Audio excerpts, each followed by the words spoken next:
Even though it is the heat of summer, today we have a project highlight coming at you. Actually, my first one. And speaking of first, it's also my first fleece to sweater handspun project. It's also my first handspun sweater project.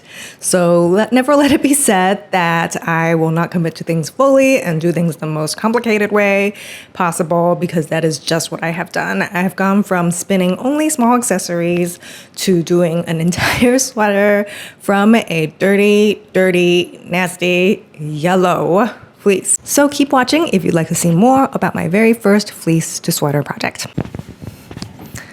So let's start with the story at the very beginning. Sometime last year, I purchased a few ounces of Jacob fleece from Sharon, and that was when I picked up fleece processing again after my last kind of round of rabbit holing into it in 2020. And it was so much fun to process this Jacob that I asked for even more fleece from Sharon. And she sent me over 2 pounds of a sheep named Millie. Millie is a sheep from a farm run by a man named Roy Bobs.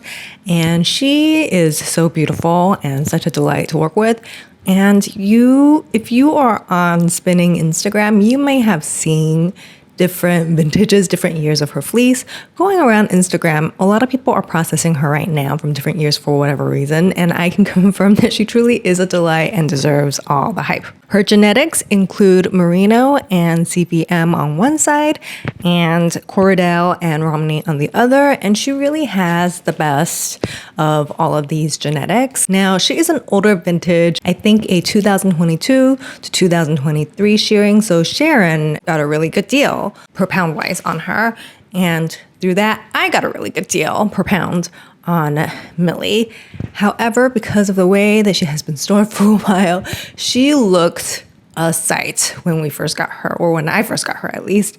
She looks like a brown, muddy, icky mess. Here, I'm gonna bring you closer so you can see. I'm like scared to even pull a lock from this with my bare hands. Yuck. Ooh. She smells so bad. So what happened was, actually I had a bag of Millie just sitting open on my work table in my studio downstairs, and my daughter Clara walked by and said, "Ew, Mom, what is that?" And I said, "Oh, don't worry about it, I'll wash it soon." And she said, "You should wash it now." So on that day, we washed 2 pounds of Millie together and we fell in love. So eventually I did get more Millie, like another 1.5 pounds from Sharon, just for this video so I can show you the before and the after. However, after she was washed, she became just such a beautiful, bright, warm white. And let me show you what she looks like now. So these tips are a little bit, sticky, but they flicked right out. Incredible transformation. And look at that crimp. Oh my gosh. Oh my goodness.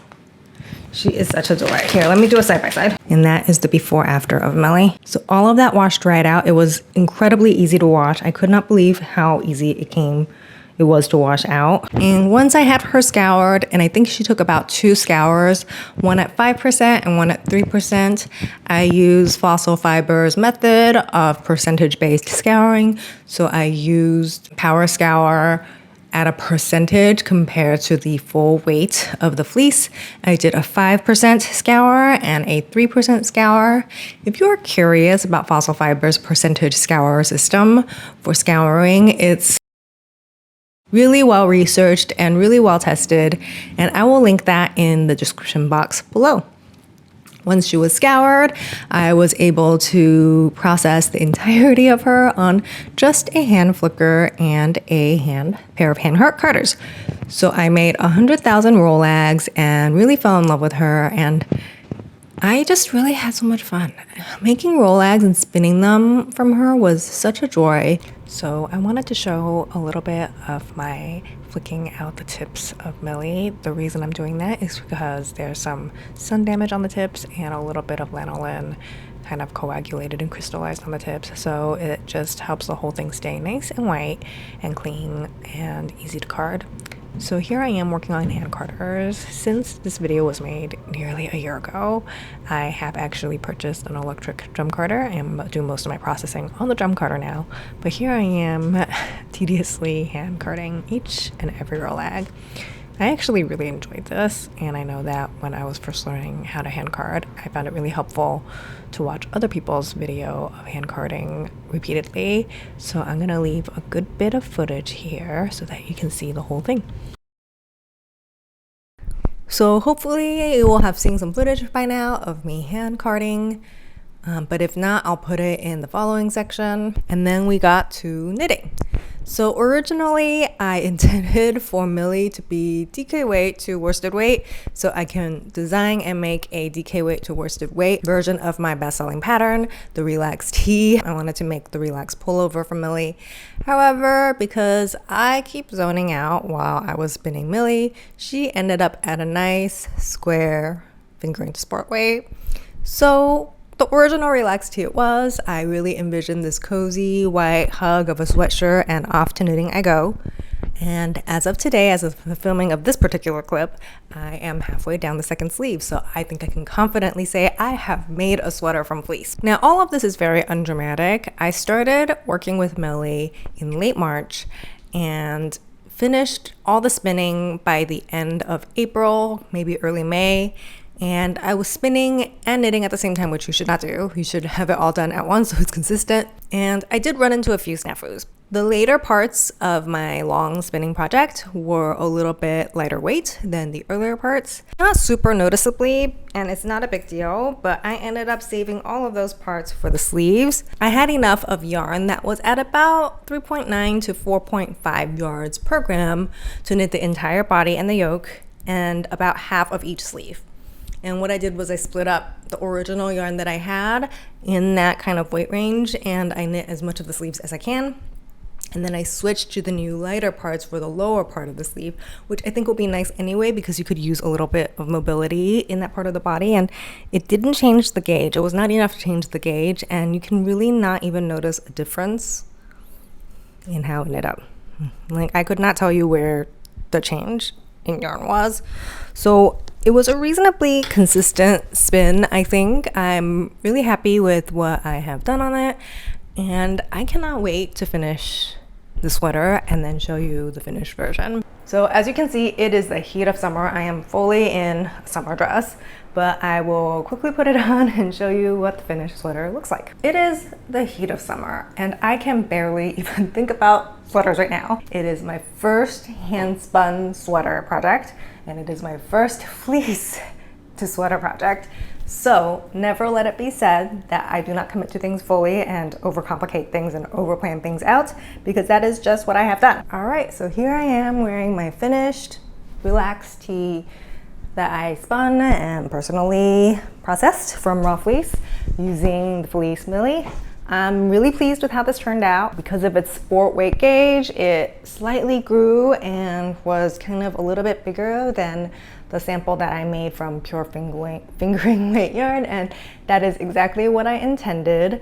When I realized that I didn't have a DK weight yarn and I ended up with sport weight, I knew that I would end up with something in between, and this is exactly what I wanted. So just know that I kind of played chaos gauging with this project, and you should not do that, but that is what I did, and it worked out for the best. I'm so pleased with the sweater, and I have so many more plans for Millie, and I'm just really happy. I am very especially pleased with the way the hand spun texture works out with the pearl ridges. I think the pearl ridges are a really delightful way to show off and emphasize any yarn that you have, from hand dyed to hand spun or anything like that. It is the perfect lightweight pullover that is very sweatshirty and very sporty. So to me, this is the perfect lightweight pullover that's very sporty and very reminiscent of my favorite sweatshirts.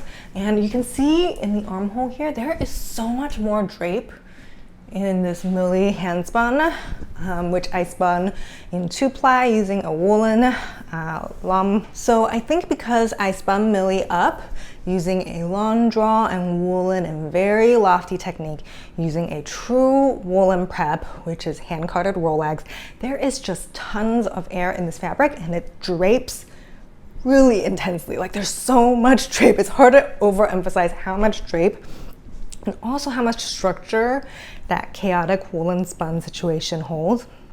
I don't think I got very good footage of me spinning this yarn, but I think you'll get the idea but I think you'll get the idea just from seeing me card it. I'm so pleased with this project, so pleased with the fit, so pleased with the spot in my wardrobe that I needed to fill. I don't have a lot of fingering weight sweaters that I can wear easily in the fall, in the winter, that layers under coats well, and I think this will do really well for that. And now I'm starting to sweat. Let me take this off so I can keep telling you about it. Okay, now I am back in my summer dress and not sweating up a storm anymore. So as you can probably tell, with my first Millie project with the relaxed tee, I really wanted to explore the beautiful natural tones and natural textures of Millie, but I couldn't resist messing around with Millie more, and I purchased another 2 pounds, I think, or 1.5 pounds of Millie from my friend Sharon, and I recently carded her up with some sari. I believe this is 10% green recycled pulsari silk, and this is my new thing. Like, I can't stop thinking about this. I'm so excited about this new iteration of Millie. I think I'm gonna be spinning for a vest for the winter with this new iteration of Millie, so that I'll have 2 full garments made from Millie. I do only have 300 grams left of her because I sent like 70 to 100 gram bats to some of my friends who have really supported me and helped me in the past, because in the true spirit of Millie. So since I started working on this fleece, I found out that a bunch of the folks I follow and talk to on Instagram, who I'm now very pleased to call my friends, have also worked on Millie from various years of shearings, and it's become kind of a thing that we pass like bits of Millie around to each other to share. So in the true spirit of Millie, I gave away almost 300 grams of the green version that I made, and I kept 300 for myself, and I'm just so excited to plan my next project with Millie. Oh my gosh, this bounce, it's amazing, it's so bouncy. Okay, I'm so sorry. I'm gonna behave myself now. Oh my gosh, it's so nice. It smells so sheepy. Actually, it's not the sheepiest I've smelled. I worked on a ram today that wasn't too stinky, but it's like, it definitely smells like sheep. You know what I mean? Like, I used totally unscented things to wash it, but it still has that like really strong sheepy smell. It's not bad, it's just different. But Millie is actually quite neutral smelling, not too strong. Anyway, so this is the last batch of Millie that I have, and I'm gonna be so sad when it's over. Okay, so I think I covered everything. I filmed this video over a very long period of time, trying to capture as much B-roll as I can so I can show you all the different stages. I think I did forget the spinning though, so I am sorry about that. But basically, I'm really pleased with how this turned out. If you have any questions about the process I went through working on Millie for this sweater, or if you have any comments, concerns, or anything else you'd like to see from me, please drop me a comment below. If you'd like to see my next fleece to sweater project, which I've already started spinning for, please go ahead and subscribe to this channel if you haven't already.